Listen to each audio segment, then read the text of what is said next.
Channel പുതിയൊരു വീഡിയോയിലേക്ക് എല്ലാവർക്കും സ്വാഗതം. എല്ലാവരും സുരക്ഷിതമായിരിക്കുന്നു എന്ന് കരുതുന്നു. വീഡിയോയിലേക്ക് കടക്കാം. കേരളം നടുങ്ങിയ ഉരുൾപൊട്ടലിൽ അതുവരെ വാർത്താമാധ്യമങ്ങളിൽ നിറഞ്ഞു നിന്നിരുന്ന അർജുനെ അവർ മറന്നിരിക്കുന്നു. സ്വാഭാവികമായും റേറ്റിംഗ് കിട്ടുന്ന വാർത്തകൾ കിട്ടുമ്പോൾ അതിന് പുറകെ പോകുന്ന ശീലം ഇവിടെയും ആവർത്തിക്കുന്നു. എന്നാൽ ചെറുപ്പത്തിലെ കുടുംബം നോക്കാൻ ഒറ്റയ്ക്ക് വണ്ടിയുമായി ഇറങ്ങിയ ഒരു മനുഷ്യജീവനല്ലേ അതും. എല്ലാ മനുഷ്യജീവനുകളും പ്രധാനപ്പെട്ടതാണ്. അവിടെ ഒരാളായിരിക്കും കണ്ടെത്താനുള്ളത്. എന്നാൽ ഇവിടെ അനേകം പേരുണ്ടായിരുന്നു. സൈന്യവും നമ്മുടെ മുഖ്യമന്ത്രിയും പറഞ്ഞു, ഇനി ഒരു മനുഷ്യജീവനും ചൂരന്മലയിൽ അവശേഷിക്കുന്നില്ല എന്ന്. പിറ്റേ ദിവസം തന്നെ 4 or 5 വയസ്സുള്ള കുരുന്ന ജീവൻ അവിടെ നിന്നും സൈന്യത്തിൻ്റെ കരങ്ങളിലേക്ക് ലഭിച്ചു.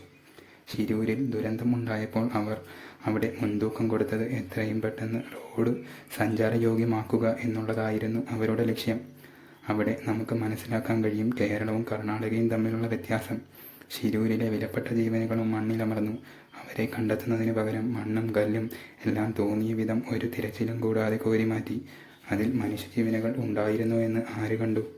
ആദ്യഘട്ടത്തിൽ അർജുന് വേണ്ടി തിരച്ചിൽ നടത്താത്ത കർണാടക ഭരണകൂടം കേരളത്തിൻ്റെ ശക്തമായ സമ്മർദ്ദത്തെ തുടർന്നാണ് തിരച്ചിൽ ആരംഭിച്ചത്. തിരച്ചിൽ ഒരു പ്രഹസനമായിരുന്നുവെന്ന് അറിയില്ല. മാധ്യമങ്ങളിൽ കണ്ട കാഴ്ചയെ മറ്റുള്ളവർക്ക് അറിയൂ.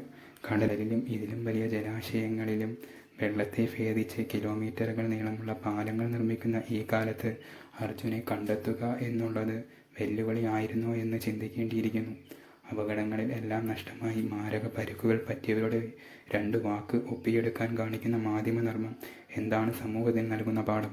അച്ഛനെ കാണാതായി എന്ന് പോലും അറിയില്ലാത്ത കുട്ടിയുടെ വായിൽ നിന്ന് വീഴുന്ന 2 വാക്കിന് വേണ്ടി മൈക്കുമായി തള്ളിക്കയറുന്ന ഓൺലൈൻ ചാനലുകളും ഇന്ന് അവരെ മറന്നിരിക്കുന്നു. ഒരു പക്ഷേ ഇന്നും ആ കുടുംബം അർജുനെയും കാത്ത് ഓരോ ഫോൺ കോളിലും ഹോണിംഗ് ബെല്ലിലും കാതോർക്കുന്നുണ്ടാവും. അവർക്ക് വേണ്ടിയെങ്കിലും ഒരാശ്വാസത്തിനെങ്കിലും കണ്ടുപിടിക്കേണ്ടിയിരുന്നു.